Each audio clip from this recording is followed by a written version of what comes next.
ಎಲ್ಲರಿಗೂ ನಮಸ್ಕಾರ. Welcome back to my channel. ನೀವು ನೋಡ್ತಾ ಇದ್ದೀರಾ ಡಿಚ್ಚಿ ಕಿಚನ್ ಯೂಟ್ಯೂಬ್ ಚಾನಲ್. ಇವತ್ತು ಕೂಡ ನಾನೊಂದು ಇನ್ಫಾರ್ಮೇಶನ್ ವಿಡಿಯೋನ ತಂದಿದ್ದೀನಿ. ನೀವು ನನ್ನ ಲಾಸ್ಟ್ ವಿಡಿಯೋ ನೋಡಿದ್ರೆ ನಿಮಗೆ ಗೊತ್ತಾಗಿರ್ಬೋದು, ನಾನು ಮೆಂತ್ಯ ಕಾಳಿಂದ ಹೇಗೆ ಕೂದಲನ್ನ ಬೆಳೆಸ್ಕೊಬೋದು, ಅದರಿಂದ ಕೂದಲು ಬೆಳೆಯುತ್ತಾ ಅಂತ ಒಂದು ಇನ್ಫಾರ್ಮೇಷನ್ ವೀಡಿಯೋಸ್ನ ಹಾಕಿದ್ದೆ. ಅದಕ್ಕೆ ನೀವೆಲ್ಲರೂ ತುಂಬಾ ಸಪೋರ್ಟ್ ಮಾಡ್ತಾ ಇದ್ದೀರಾ. ಹೀಗೆ ನನಗೆ ಸಪೋರ್ಟ್ ಮಾಡ್ತಾ ಇರಿ. ಅದೇ ರೀತಿ ಇವತ್ತು ಕೂಡ ಒಂದು ಹೇರ್ ಕೇರ್ ಬಗ್ಗೆನೇ ನಾನು ಒಂದು ಇನ್ಫಾರ್ಮೇಶನ್ ವಿಡಿಯೋನ ಮಾಡ್ತಾ ಇದ್ದೀನಿ. ಈ ಹಿಂದೆ ಮೆಂತ್ಯ ಕಾಳನ್ನ ಬಳಸ್ಕೊಂಡು ಹೇಗೆ ಹೇರ್ ಕೇರ್ ಮಾಡೋದು ಅಂತ ಅಂದ್ಬಿಟ್ಟು ಹೇಳ್ಕೊಟ್ಟಿದ್ದೆ. ಆದರೆ ಇವತ್ತು ನಾನು ಮನೇಲೇ ಇರುವಂಥ ರೈಸ್ ವಾಟರ್ನ ಬಳಸ್ಕೊಂಡು ಹೇಗೆ ಹೇರ್ ಕೇರ್ ಮಾಡ್ಬೋದು ಅಂತ ಈ ವಿಡಿಯೋದಲ್ಲಿ ನೀವು ಪೂರ್ತಿಯಾಗಿ ನೋಡ್ಬೋದು. ಆ್ಯಕ್ಚುಲಿ ಏನು ಗೊತ್ತಾ, ನಾವು ಬೇರೆ ಬೇರೆ ಪ್ರಾಡಕ್ಟ್ಗಳನ್ನ ಯೂಸ್ ಮಾಡೋಕ್ಕಿಂತ ಅಥವಾ ಟಿ ವಿಲಿ ತೋರಿಸೋ ಒಂದು ಆ್ಯಡ್ಸ್ ಪ್ರಾಡಕ್ಟ್ಗಳನ್ನ ಯೂಸ್ ಮಾಡೋಕ್ಕಿಂತ ಮನೇಲೇ ಇರುವಂಥ ವಸ್ತುಗಳನ್ನ ಬಳಸ್ಕೊಂಡು ತುಂಬಾ ಚೆನ್ನಾಗಿ ಹೇರ್ ಕೇರ್ ಮಾಡ್ಬೋದು. ಪೇಷನ್ಸ್ ಬೇಕಾಗುತ್ತೆ ಅಷ್ಟೇ. ನೀವು ಅಟ್ಲೀಸ್ಟ್ ವಾರಕ್ಕೆ ಒಂದಿನಾದ್ರೂ ವೀಕೆಂಡಲ್ಲಿ ಅಂದರೆ ಸಂಡೇ ಟೈಮಲ್ಲಿ ನೀವು ಈ ರೀತಿಯಾಗಿ ಹೇರ್ ಕೇರ್ ಮಾಡ್ತಾ ಬಂದರೆ ತುಂಬಾ ಚೆನ್ನಾಗಿ ರಿಸಲ್ಟ್ನ ನೋಡ್ಬೋದು. 6 ಮಂತಲ್ಲೇ ರಿಸಲ್ಟ್ನ ನೋಡ್ಬೋದು. ಹಾಗಾಗಿ ಎಲ್ಲರೂ ಕೂಡ ಮನೆಯಲ್ಲೇ ಇರುವ ವಸ್ತುಗಳನ್ನ ಬಳಸ್ಕೊಂಡು, ಮನೆಯಲ್ಲೇ ಇರುವ ಐಟಮ್ಸ್ನ ಬಳಸ್ಕೊಂಡು ನೀಟಾಗಿ ಹೇರ್ ಕೇರ್ ಮಾಡ್ಕೊಳ್ಳಿ. ಅಂದರೆ ಪ್ರಾಡಕ್ಟ್ನ ಬಳಸಬೇಡಿ ಅಂತ ನಾನು ಹೇಳಲ್ಲ, ಬಳಸಿ ಅಂತಲೂ ನಾನು ಹೇಳಲ್ಲ. ನಿಮ್ಮ ಅನುಕೂಲಕ್ಕೆ ತಕ್ಕಂತೆ ಪ್ರಾಡಕ್ಟ್ಗಳನ್ನ ಬಳಸಿ. ಒಂದೇ ಪ್ರಾಡಕ್ಟ್ಗೆ ಸ್ಟಿಕ್ ಆನ್ ಆದರೆ ತುಂಬ ಚೆನ್ನಾಗಿ ಬರುತ್ತೆ. ಅಂದರೆ ಅವ್ರು ತೋರಿಸ್ತಾರೆ, ಇವ್ರು ತೋರಿಸ್ತಾರೆ, ಅದನ್ನೆಲ್ಲ ಬಳಸೋಕ್ಕಿಂತ ಯಾವುದಾದ್ರೂ ಒಂದು ಪ್ರಾಡಕ್ಟ್ನ ಯೂಸ್ ಮಾಡ್ತಾ ಬಂದರೆ ತುಂಬಾ ಚೆನ್ನಾಗಿ ಹೇರ್ ಕೇರ್ನ ಮಾಡ್ಕೊಬೋದು. ಅದೇ ಥರ ಈ ಒಂದು ಇನ್ಫಾರ್ಮೇಷನ್ ವಿಡಿಯೋ ಕೂಡ. ಇದು ರೈಸ್ ವಾಟರ್ನ ಬಳಸ್ಕೊಂಡು ಹೇಗೆ ಹೇರ್ ಕೇರ್ ಮಾಡ್ಬೋದು, ರೈಸ್ ವಾಟರ್ನ ಬಳಸಿದ್ರೆ ಹೇರ್ ದಪ್ಪ ಬರುತ್ತಾ, ಉದುರುತ್ತಾ ಅಥವಾ ಉದ್ದವಾಗಿ ಬೆಳೆಯುತ್ತಾ ಅನ್ನೋದು ಒಂದು ಚಿಂತೆ ಇರುತ್ತೆ. ಆದರೆ ಖಂಡಿತ ರೈಸ್ ವಾಟರ್ನ ಬಳಸಿದ್ರೆ ಹೇರ್ ರಿಸಲ್ಟ್ ಸಿಕ್ಕೇ ಸಿಗುತ್ತೆ. ಒಂದು 6 ಮಂತ್ ಆದರೂ ವೆಯ್ಟ್ ಮಾಡಬೇಕು. ನೀವು ಯಾವುದೇ ಪ್ರಾಡಕ್ಟ್ ಬಳಸಿ ಅಥವಾ ಯಾವುದೇ ಆಯಿಲ್ ಬಳಸಿ, ಯಾವುದೇ ಶಾಂಪೂ ಚೇಂಜ್ ಮಾಡಿ, ಅದೆಲ್ಲವೂ ನಮಗೆ ಹೇರ್ಗೆ ಸೆಟ್ ಆಗೋದಕ್ಕೆ ಅಟ್ಲೀಸ್ಟ್ ಒಂದು 5 ಮಂತ್ ಆದರೂ ಬೇಕೇ ಬೇಕು. 5 ಮಂತಲ್ಲಿ ನಾವು ರಿಸಲ್ಟ್ನ ನೋಡ್ಬೋದು. ಇದೆಲ್ಲವೂ ಕೂಡ 1 ಡೇ 2 ಡೇ ಅಥವಾ ಓವರ್ ನೈಟಲ್ಲಿ ಅಥವಾ 1 ನಿಮಿಷದಲ್ಲಿ ಬಳಸುವಂಥ ಪ್ರಾಡಕ್ಟ್ಗಳು ಯಾವುದೂ ಅಲ್ಲ, ಯಾವುದೂ ಇರೋದು ಇಲ್ಲ ಕೂಡ. ನಾವು ಅಟ್ಲೀಸ್ಟ್ ಒಂದು 5 ಮಂತ್ ಆದರೂ ವೆಯ್ಟ್ ಮಾಡಿ ಅದರ ರಿಸಲ್ಟ್ನ ನೋಡಬೇಕಾಗತ್ತೆ. ಬನ್ನಿ ಇವಾಗ ರೈಸ್ ವಾಟರ್ನ ಹೇಗೆ ಯೂಸ್ ಮಾಡ್ಬೋದು, ಯಾವ ಥರ ಯೂಸ್ ಮಾಡಬೇಕು, ಅದನ್ನು ಹೇಗೆ ಅಪ್ಲೈ ಮಾಡಿದ್ರೆ ಹೇಗೆ ಕೂದಲು ಬೆಳೆಯುತ್ತೆ ಅನ್ನೋದನ್ನು ತಿಳ್ಕೊಳ್ಳೋಣ. ಮೊದಲನೇದಾಗಿ ನಾವು ರೈಸ್ ವಾಟರ್ ಬೇಕಂದರೆ ಅದಕ್ಕೆ ಅಂತಲೇ ಪರ್ಟಿಕ್ಯುಲರ್ ಆಗಿ ರೈಸ್ ವಾಟರ್ನ ತಯಾರಿ ಮಾಡುವಂಥದ್ದು ಏನೂ ಇರಲ್ಲ. ಸಾಮಾನ್ಯವಾಗಿ ಎಲ್ಲರ ಮನೆಯಲ್ಲೂ ಅನ್ನ ಮಾಡ್ತೀವಿ. ಅನ್ನ ಮಾಡುವಾಗ ಅಕ್ಕಿನ ತೊಳಿತೀವಿ. ಅಟ್ಲೀಸ್ಟ್ ಒಂದು 3 ಸತಿನಾದರೂ ತೊಳಿತೀವಿ. ಆ ತೊಳೆದಿಟ್ಟಿರೋ ಅಕ್ಕಿ ನೀರನ್ನ ಒಂದು ಪಾತ್ರೆಯಲ್ಲಿ ನಾವು ನೀಟಾಗಿ ಸ್ಟೋರ್ ಮಾಡಿ ಇಟ್ಕೊಬೇಕು.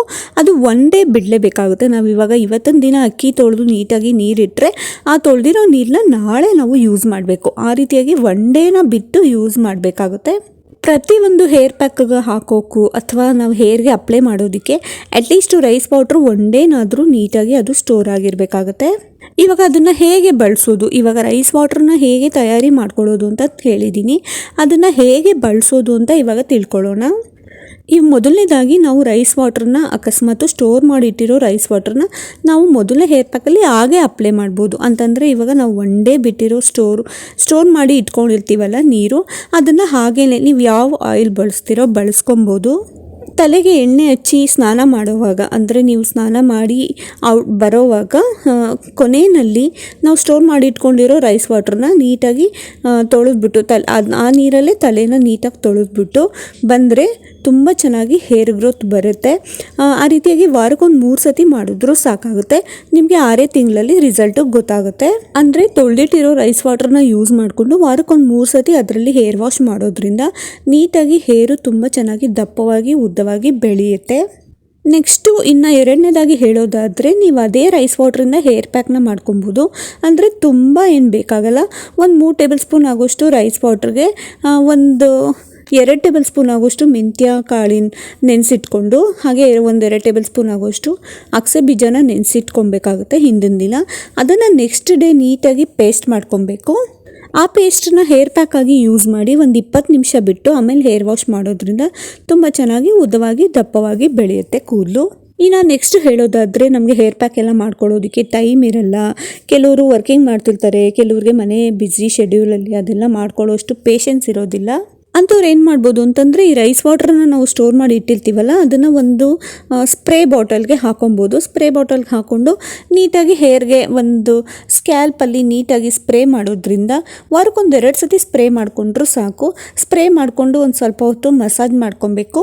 ಈ ರೀತಿ ಯೂಸ್ ಮಾಡೋದ್ರಿಂದನೂ ಕೂಡ ನೀಟಾಗಿ ಹೇರ್ಗೆ ಅಪ್ಲೈ ಆಗುತ್ತೆ. ಅದು ಹೇರು ಚೆನ್ನಾಗಿ ಗ್ರೋತ್ ಆಗುತ್ತೆ. ಡ್ಯಾಂಡ್ರಫ್ ಏನಾದರೂ ಇದ್ದರೆ ಹೋಗುತ್ತೆ. ಹೇರ್ ಫಾಲ್ ಕಂಟ್ರೋಲ್ ಆಗುತ್ತೆ. ತುಂಬ ಚೆನ್ನಾಗಿ ತಿಕ್ಕಾಗಿ ಬರುತ್ತೆ ಹೇರು. ಅಷ್ಟೇ ಸಾಕಾಗುತ್ತೆ. ಇನ್ನು ನೆಕ್ಸ್ಟ್ ಹೇಳೋದಾದರೆ ಹೇರು ಅಂದರೆ ನಾವು ಸ್ಟೋರ್ ಮಾಡಿ ಇಟ್ಟಿರ್ತೀವಲ್ಲ ರೈಸ್ ವಾಟ್ರು, ಅದಕ್ಕೆ ಸ್ವಲ್ಪ ಆಲೋವೆರಾ ಜೆಲ್ನ ಮಿಕ್ಸ್ ಮಾಡಿಕೊಂಡು ಒಂದು ಸ್ವಲ್ಪ ಕರ್ಡನ್ನು ಮಿಕ್ಸ್ ಮಾಡಿಕೊಂಡು ಅಂದರೆ ಒಂದು 2 ಟೇಬಲ್ ಸ್ಪೂನ್ ಆಗೋಷ್ಟು ರೈಸ್ ವಾಟ್ರು, ಅದಕ್ಕೊಂದು ಟೇಬಲ್ ಸ್ಪೂನ್ ಆಗೋಷ್ಟು ಆಲೋವೆರಾ ಜೆಲ್ಲು, 1 ಟೀ ಸ್ಪೂನ್ ಆಗೋಷ್ಟು ಒಂದು ಸ್ವಲ್ಪ ಮೊಸರು, ಹಾಗೆ ನಾವು ಯಾವ ಎಣ್ಣೆ ಬಳಸ್ತೀವೋ ಅಥವಾ ನೀವು ಯಾವ ಎಣ್ಣೆ ಬಳಸ್ತೀರೋ ಆ ಎಣ್ಣೆನೇ 1 ಟೇಬಲ್ ಸ್ಪೂನ್ ಆಗೋಷ್ಟು ಹಾಕ್ಕೊಂಡು ನೀಟಾಗಿ ಮಿಕ್ಸ್ ಮಾಡಿಕೊಂಡು ಹೇರ್ಗೆ ಅಪ್ಲೈ ಮಾಡ್ಕೊಬೋದು. ಅಪ್ಲೈ ಮಾಡಿಕೊಂಡು ಒಂದು 20 ನಿಮಿಷ ಬಿಟ್ಟು ಮಾಮೂಲಿ ಶಾಂಪೂನಲ್ಲಿ ಮತ್ತು ತಣ್ಣೀರಲ್ಲಿ ತಲೆ ತೊಳೆಯೋದ್ರಿಂದ ತುಂಬ ಚೆನ್ನಾಗಿ ಸಾಫ್ಟಾಗಿ ಸಿಲ್ಕಿಯಾಗಿ ಬರುತ್ತೆ ಹೇರು. ಇನ್ನು ನೆಕ್ಸ್ಟ್ ಹೇಳೋದಾದರೆ ಕೆಲವರಿಗೆ ತುಂಬ ತೆಳ್ಳಗಿರುತ್ತೆ ಕೂದಲು, ಉದ್ದಕ್ಕೆ ಇರುತ್ತೆ ಬಟ್ ತುಂಬ ತೆಳ್ಳಗಿರುತ್ತೆ. ಅಂಥವರು ದಪ್ಪ ಕೂದಲು ಹೇಗೆ ಬರ್ಸ್ಕೊಬೋದು ಅಂತಂದರೆ ರೈಸ್ ಇರುತ್ತಲ್ಲ, ಒಂದು 2 ಟೇಬಲ್ ಸ್ಪೂನ್ ಆಗೋಷ್ಟು ಅಕ್ಕಿ, ಅದಕ್ಕೆ ಒಂದು ಟೀ ಸ್ಪೂನ್ ಆಗೋಷ್ಟು ಮೆಂತ್ಯ ಕಾಳು, 1 ಟೀ ಸ್ಪೂನ್ ಆಗೋಷ್ಟು ಅಗಸೆ ಬೀಜ ನೆನೆಸಿಟ್ಬಿಟ್ಟು ನೆಕ್ಸ್ಟ್ ಡೇ ಅದ್ರ ಜೊತೆಗೆ ಒಂದೇ ಒಂದು ಮೀಡಿಯಮ್ ಸೈಜ್ ಈರುಳ್ಳಿನ ಜೊತೆಗೆ ಸೇರಿಸ್ಕೊಂಡು ಮಿಕ್ಸ್ ಮಾಡಿ ನೀಟಾಗಿ ಪೇಸ್ಟ್ ಮಾಡ್ಕೊಬೇಕು. ತುಂಬ ಸಾಫ್ಟಾಗಿ ಪೇಸ್ಟ್ ಮಾಡ್ಕೊಬೇಕು. ಆ ಪೇಸ್ಟನ್ನು ಹೇರ್ಗೆ ಅಪ್ಲೈ ಮಾಡಿ ಒಂದು 20 ನಿಮಿಷ ಬಿಟ್ಟು ಹೇರ್ ವಾಶ್ ಮಾಡೋದ್ರಿಂದ ಅದರಿಂದನೂ ಕೂಡ ತುಂಬ ಚೆನ್ನಾಗಿ ರಿಸಲ್ಟು ಸಿಗುತ್ತೆ. ದಪ್ಪವಾಗಿ ಬರುತ್ತೆ ಒಂದು 6 ತಿಂಗಳಲ್ಲೇ. ಈ ಹೇರ್ ಪ್ಯಾಕ್ನ ವಾರಕ್ಕೆ ಅಟ್ಲೀಸ್ಟ್ ಒಂದು 2 ದಿನನಾದರೂ ಅಪ್ಲೈ ಮಾಡಿ ನೋಡಿ, ಖಂಡಿತ ನಿಮಗೆ ರಿಸಲ್ಟು ಸಿಕ್ಕೇ ಸಿಗುತ್ತೆ. ಉದ್ದ ಕೂದಲಿದ್ದು ತುಂಬ ತೆಳ್ಳಗಿರೋರಿಗೆ ಈ ರೀತಿಯಾಗಿ ದಪ್ಪವಾಗಿ ಕೂದಲು ಬೇಕಂತಂದರೆ ಈ ರೀತಿಯಾಗಿ ಹೇರ್ ಪ್ಯಾಕ್ನ ಮಾಡ್ಕೊಬೋದು. ಇನ್ನು ಈಗಿನ ಜನ್ರೇಷನಲ್ಲಿ ಅಥವಾ ಈಗಿನ ಒಂದು ಬ್ಯುಸಿ ಶೆಡ್ಯೂಲ್ನಲ್ಲಿ ಹೇರ್ ಸ್ಟ್ರೈಟ್ನಿಂಗ್ ಮಾಡ್ತಾರೆ, ಹೇರ್ ಕರ್ಲ್ ಮಾಡ್ತಾರೆ, ಕರ್ಲರ್ ಯೂಸ್ ಮಾಡಿಕೊಂಡು ಡ್ರೈಯರ್ ಮಾಡ್ತಾರೆ. ಅದನ್ನೆಲ್ಲ ಮಾಡಿಕೊಂಡು ಸ್ವಲ್ಪ ಔಟ್ಸೈಡ್ ಹೋಗಬೇಕು ಅಂತಂದರೆ, ಯಾವುದಾದ್ರು ಫಂಕ್ಷನ್ಗಳಿಗೆ ಹೋಗಬೇಕು ಅಂತಂದರೆ ಈ ರೀತಿಯಾಗಿ ಸ್ಟ್ರೈಟ್ನರ್ ಯೂಸ್ ಮಾಡ್ತಾರೆ, ಕರ್ಲ್ ಯೂಸ್ ಮಾಡ್ತಾರೆ. ಆದರೆ ಕೆಲವ್ರಿಗೆ ಏನಂತಂದರೆ ಆ ರೀತಿ ಮಾಡೋದ್ರಿಂದ ಒಂದು ಡ್ಯಾಮೇಜ್ ಆಗುತ್ತೆ, ಹೇರ್ ಫಾಲ್ ಆಗುತ್ತೆ ಅಂತ ಭಯ ಇರುತ್ತೆ. ಆದರೆ ಮನೇಲೆ ಹೇಗೆ ಈ ರೀತಿಯಾಗಿ ನ್ಯಾಚುರಲ್ ಆಗಿ ಮಾಡ್ಕೋಬೋದು ಅಂತ ಹೇಳೋದಾದರೆ ಆಲೋವೆರಾ ಜೆಲ್ಲು, ಸಾಮಾನ್ಯವಾಗಿ ಆಲೋವೆರಾ ಜೆಲ್ಲು ಅಥವಾ ಆಲೋವೆರಾ ಎಲ್ಲರ ಮನೇಲೂ ಇದ್ದೇ ಇರುತ್ತೆ. ಅದರಲ್ಲಿರುವಂಥ ಜೆಲ್ನ ಫಸ್ಟು ಹೇರ್ಗೆ ಅಪ್ಲೈ ಮಾಡಿಬಿಡ್ಬೇಕು. ಅಂದರೆ ಹೇರ್ ವಾಶ್ ಮಾಡಿ ಅದು ಫುಲ್ಲು ಡ್ರೈ ಆಗಿದ್ದಾಗ ಹೇರ್ಗೆ ಅಪ್ಲೈ ಮಾಡಬೇಕು. ಅಪ್ಲೈ ಮಾಡಿದ್ದು ಆದಮೇಲೆ ನೀಟಾಗಿ ಮಸಾಜ್ ಮಾಡಬೇಕು. ಅದಾದಮೇಲೆ ಈ ರೈಸ್ ವಾಟರ್ ಇರುತ್ತಲ್ಲ ಅದನ್ನು ಸ್ವಲ್ಪ ಸ್ಪ್ರೇ ಮಾಡಿ ನೀಟಾಗಿ ಕೂಮ್ ಮಾಡೋದ್ರಿಂದ ತುಂಬ ಚೆನ್ನಾಗಿ ಸ್ಟ್ರೈಟ್ನಿಂಗ್ ಸಿಗುತ್ತೆ. ಆಲೋವೆರಾ ಜೆಲ್ ಯೂಸ್ ಮಾಡೋದ್ರಿಂದ ಕೂದಲು ಸ್ವಲ್ಪ ಸ್ಟ್ರೈಟ್ ಆಗುತ್ತೆ, ತುಂಬ ಚೆನ್ನಾಗಿ ಬರುತ್ತೆ. ಅಟ್ಲೀಸ್ಟ್ 1 ಡೇನಾದರೂ ಇರುತ್ತೆ. ಅದು ನೆಕ್ಸ್ಟ್ ಡೇ ನೀವು ಹೇರ್ ವಾಶ್ ಮಾಡಿದ್ರೆ ಆಟೋಮೆಟಿಕ್ಕು ಅದು ಕ್ಲಿಯರ್ ಆಗುತ್ತೆ. ಈ ರೀತಿ ನೀವು ಯೂಸ್ ಮಾಡಿಕೊಂಡು ಹೇರ್ ಸ್ಟ್ರೈಟ್ನಿಂಗ್ನ ಮಾಡ್ಕೊಬೋದು. ಯಾವುದೇ ರೀತಿ ಹೀಟ್ ಬಳಸ್ತೇನೆ ಮನೆಯಲ್ಲೇ ನ್ಯಾಚುರಲ್ ಆಗಿ ಹೇರ್ ಸ್ಟ್ರೈಟ್ನಿಂಗ್ನ ಮಾಡ್ಕೊಬೋದು. ಇನ್ನು ಹೇಳೋದಾದರೆ ನೆಕ್ಸ್ಟ್ ಡೇ ಫಂಕ್ಷನ್ ಇರುತ್ತೆ, ನಾವು ಕರ್ಲಿಯಾಗಿ ಹೇರ್ ಬೇಕಾಗುತ್ತೆ ನಮಗೆ. ಆವಾಗ ನಾವು ಯಾವುದೇ ರೀತಿ ಹೀಟ್ ಕನ್ಸಿಸ್ಟೆನ್ಸಿ ಇಲ್ಲದೇ ಮನೆಯಲ್ಲೇ ನ್ಯಾಚುರಲ್ ಆಗಿ ಹೇಗೆ ಕರ್ಲಿ ಮಾಡ್ಕೊಳ್ಬೇಕು ಅಂತ ಯೋಚನೆ ಮಾಡೋವಾಗ ಈ ರೀತಿಯಾಗಿ ಒಂದು ಮನೆಯಲ್ಲೇ ನ್ಯಾಚುರಲ್ ಆಗಿ ಮಾಡ್ಕೋಬೋದು.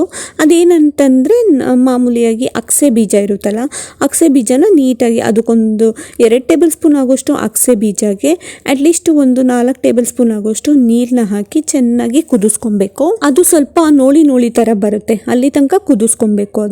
ಅದು ಕುದ್ದಿದಾದ್ಮೇಲೆ ಇಮ್ಮಿಡಿಯೇಟ್ಲಿ ಅದನ್ನು ಸೋದಿಸ್ಕೊಂಡು ಆ ನೀರು ಇರುತ್ತಲ್ಲ, ಅಂದರೆ ಅಗಸೆ ಬೀಜದ ಜೆಲ್ ಇರುತ್ತಲ್ಲ, ಅದಕ್ಕೆ ಒಂದು ಸ್ವಲ್ಪ ಆಗುವಷ್ಟು ಅಂದರೆ ರೈಸ್ ವಾಟರ್ನ ಹಾಕೊಬೇಕು. ಅಂದರೆ ಆ ಜೆಲ್ನ ಕ್ವಾಂಟಿಟಿ ನೋಡಿಕೊಂಡು ಒಂದು ಸ್ವಲ್ಪ ರೈಸ್ ವಾಟರ್ನ ಮಿಕ್ಸ್ ಮಾಡಿ ನೀಟಾಗಿ ಅದನ್ನು ಹೇರ್ ವಾಶ್ ಆದಮೇಲೆ ವೆಟ್ ಹೇರಲ್ಲಿ ಅಂದರೆ ತುಂಬ ಒದ್ದೆ ಇರುತ್ತಲ್ಲ ಆ ಹೇರ್ಗೆ ತಲೆನ ಫುಲ್ಲು ಉಲ್ಟಾ ಇಟ್ಕೊಂಡು ಹೇರ್ಗೆ ಅಪ್ಲೈ ಮಾಡಬೇಕು. ಹೀಗೆ ಅಪ್ಲೈ ಮಾಡೋದ್ರಿಂದ ಏನಾಗುತ್ತೆ, ಕರ್ಲಿ ಹೇರು ನ್ಯಾಚುರಲ್ ಆಗಿ ಸಿಗುತ್ತೆ. ಅಪ್ಲೈ ಮಾಡಿದ್ದಾದಮೇಲೆ ಅದನ್ನು ಯಾವುದೇ ರೀತಿ ಕೂಮ್ ಮಾಡಬಾರ್ದು, ಹಾಗೇ ಡ್ರೈ ಆಗೋದಕ್ಕೆ ಬಿಟ್ಬಿಡಿ.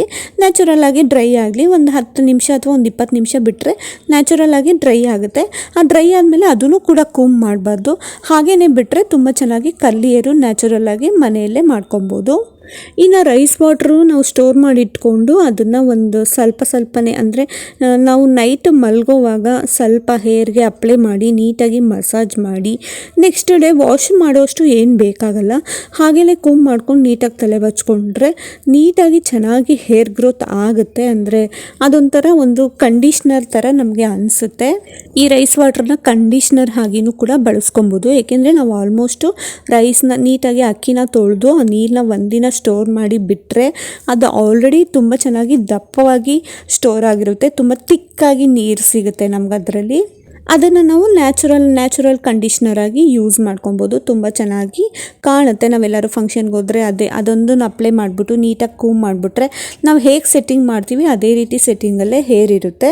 ಈ ರೀತಿಯಾಗಿ ರೈಸ್ ವಾಟರ್ನ ಬಳಸ್ಕೊಂಡು ತುಂಬ ಚೆನ್ನಾಗಿ ಹೇರ್ ಪ್ಯಾಕ್ ಮಾಡ್ಕೊಬೋದು, ಹೇರ್ ಸಿರಮ್ ಥರ ಯೂಸ್ ಮಾಡ್ಬೋದು, ಹೇರ್ ಕಂಡೀಷ್ನರ್ ಥರ ಯೂಸ್ ಮಾಡ್ಬೋದು. ತುಂಬ ಚೆನ್ನಾಗಿ ಅಪ್ಲೈ ಆಗುತ್ತೆ. ಯಾವುದೇ ಈ ಒಂದು ಪ್ರಾಡಕ್ಟ್ ಅಥವಾ ಯಾವುದೇ ಒಂದು ನಾನು ಮೊದಲೇ ಹೇಳ್ದಂಗೆ ಯಾವುದೇ ಒಂದು ಪ್ರಾಡಕ್ಟ್ನ ಬಳಸಿದ್ರು ಅಟ್ಲೀಸ್ಟ್ ಒಂದು 6 ಮಂತ್ ಆದರೂ ವೆಯ್ಟ್ ಮಾಡಬೇಕು. 6 ಮಂತ್ ವೆಯ್ಟ್ ಮಾಡಿದ್ರೆ ಖಂಡಿತ ರಿಸಲ್ಟು ಸಿಗುತ್ತೆ.